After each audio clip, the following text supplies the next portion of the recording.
Chapter 5 Saving the Train.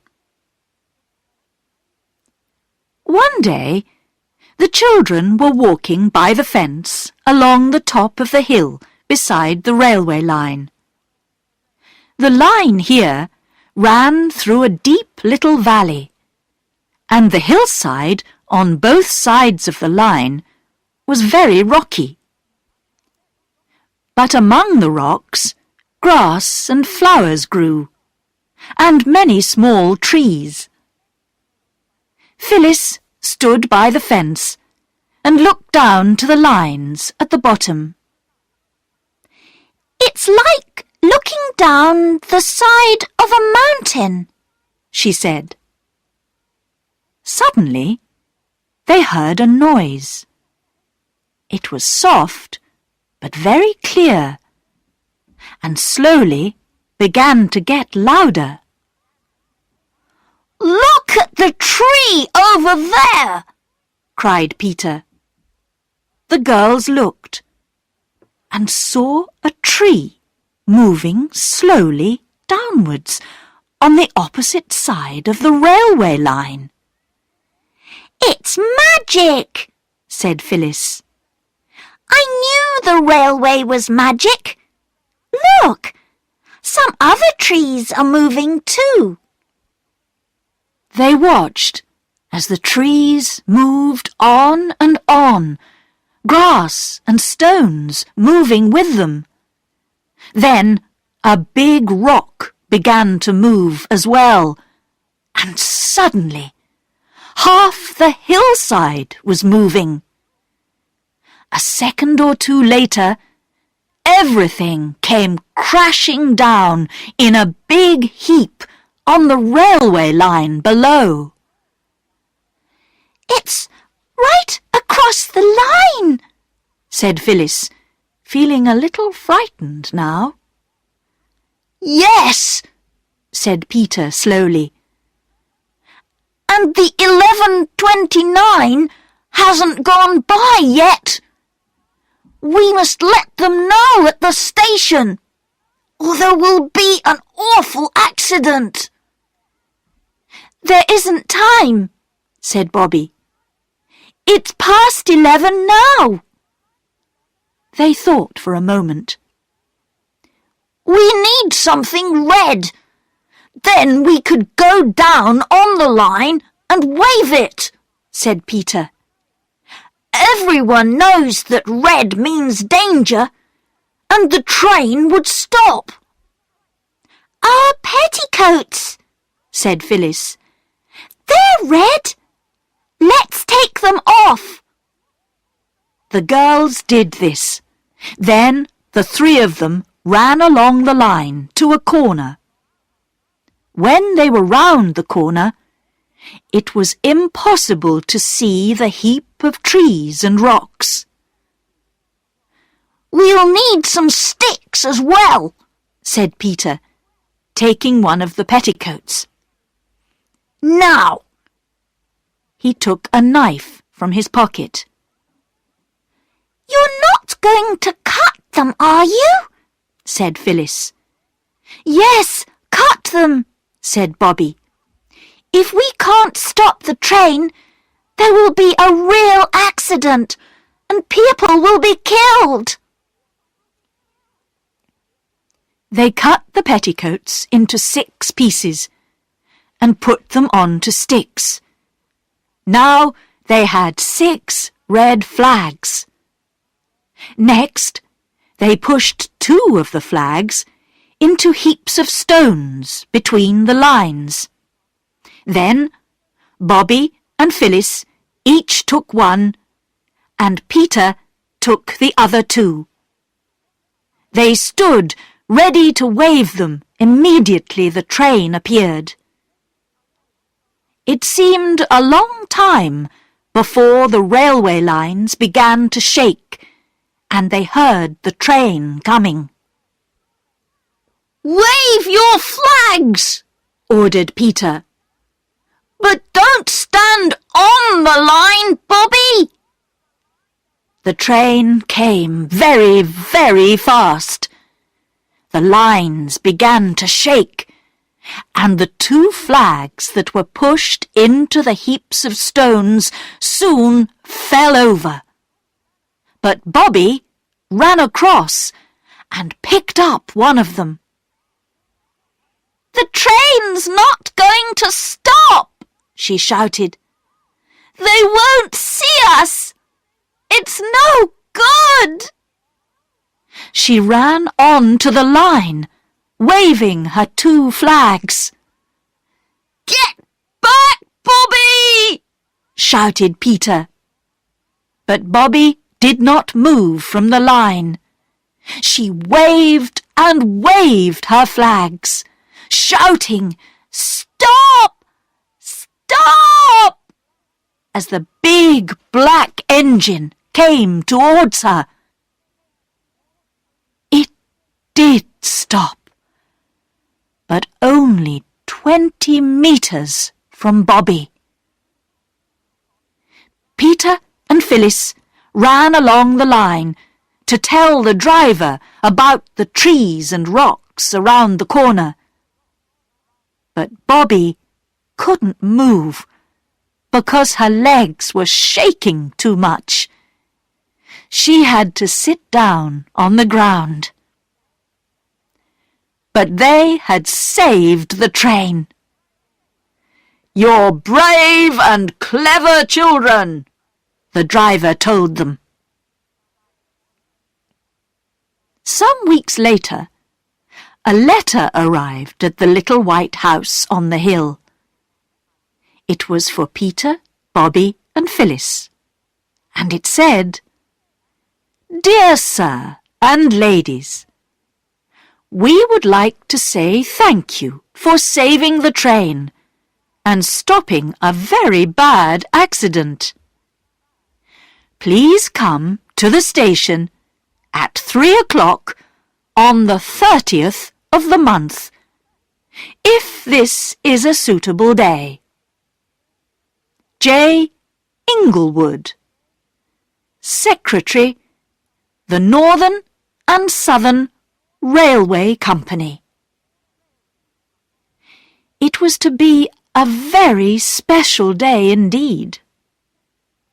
The 3 children went down to the station at the right time, dressed in their best clothes, and the station master came to meet them.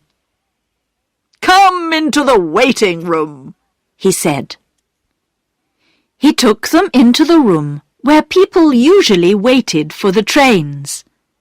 But now there was a carpet on the floor, and flowers above the pictures on the walls. Perks the porter was there, and several men in high hats and long coats. There were ladies in expensive dresses, and people who had been on the train on Red Petticoat Day. Best of all, their own old gentleman was there, and he came across to shake their hands. Then everybody sat down on chairs, and an important-looking man got up to speak. He said nice things about the children, how brave and clever they were, and then he sat down. Next, the old gentleman got up and said more nice things about them. Then he called them across and gave each of them a beautiful gold watch. "These are from the Northern and Southern Railway Company," he said, "to say thank you for the brave and sensible thing that you did to save the train." It was a wonderful day, a day that seemed more like a dream than real life. Afterwards, the old gentleman walked with them to the little white house. "I want to meet the mother of these clever children," he said. Mother was surprised to see their visitor, but she thanked him again for the things he had sent when she was ill. Then they talked about Red Petticoat Day, and the children showed Mother their watches and told her about the people at the station. "I've been very pleased to meet you," Mother said to the old gentleman when it was time for him to leave. "I'm sorry we can't ask you to come and see us again, but we live very quietly." The children thought this was very strange. They had made a friend, a very good friend, and they dearly wanted him to come and see them again. What did the old gentleman think? They didn't know. He looked closely at Mother and said, "I thank you, madam, for welcoming me to your house today." But Bobby was watching her mother's face as the old gentleman walked away. It was a sad, tired face. "She's thinking about Father," thought Bobby. Bobby. Chapter 6. A Birthday for Perks. It was breakfast time, and Mother was smiling. "I've sold another story, darlings," she said. "We can have cakes for tea." The three children looked at each other. Then Bobby said, "Can we have the cakes on Thursday instead of today? It's Perks's birthday on Thursday." "How do you know?" asked Mother. "I showed him my brooch, the one you gave me for my birthday, and I asked him about his birthday. He says he doesn't keep birthdays anymore because he has other things to keep, his wife and children. But he said it was on the 15th, and that's Thursday. And we thought we could make a birthday tea for him," said Peter. "He's been very good to us." "All right," said Mother. But cakes didn't seem a very exciting birthday present. "We can give him flowers," said Bobby, when they were discussing it in the garden later that day. Then Peter had an idea. "Perks is nice to everybody," he said. "There must be lots of people in the village who will want to help us give him a nice birthday. Let's ask everybody." Bobby wasn't sure. "Mother said we weren't to ask people for things." "Not for ourselves," said Peter. "It's all right to ask for other people. I'll ask the old gentleman too." So they went to the village. Some people were kind, and some were not. "It's my birthday tomorrow," said old Mrs. Ransom at the post office. "Nobody will remember mine. Why should I give anything to Perks? Go away." But other people gave things. A pipe, a tin of tea, a walking stick, and others promised to give small presents too. Early the next morning, Bobby and Phyllis went into the garden and cut some roses. They put them into a box with one of Bobby's prettiest handkerchiefs. Then they wrote on a piece of paper, "For Mrs. Ransom, for her birthday, with our love," and put it inside the box. Bobby and Phyllis took the box down to the post office and put it inside the door when the old woman wasn't looking. While they were gone, Peter told his mother about Perks's presents. "We're not doing it because he's poor," said Peter, "but because we like him." "I hope he understands that," said Mother. On Thursday morning, the children went to fetch the presents which other people had promised. Eggs, meat, tomatoes. The old lady at the post office was standing outside as they went by. "I want to thank you for the roses," she said. "We're pleased you liked them," said Phyllis. "And here's your box," said Mrs. Ransom, giving it back to them. It was now full of shiny red apples. She smiled. "The Perkses' children will like them. And I've got a pram in the back of the shop. It was for my daughter's first child, but the child died after 6 months. I'd like Mrs. Perks to have it for her little boy. Will you take it?" "Thank you," said Bobby. "We will." The children put all the presents in the pram, and at 3 o'clock they pushed it to the Perkses' little yellow house. Mrs. Perks and her young children were surprised to see them.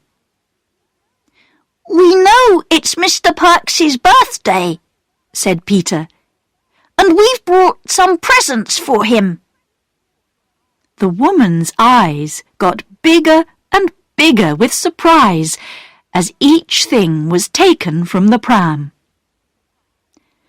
"Perks has never had a birthday like it," she said. The cakes and the presents were put on the table.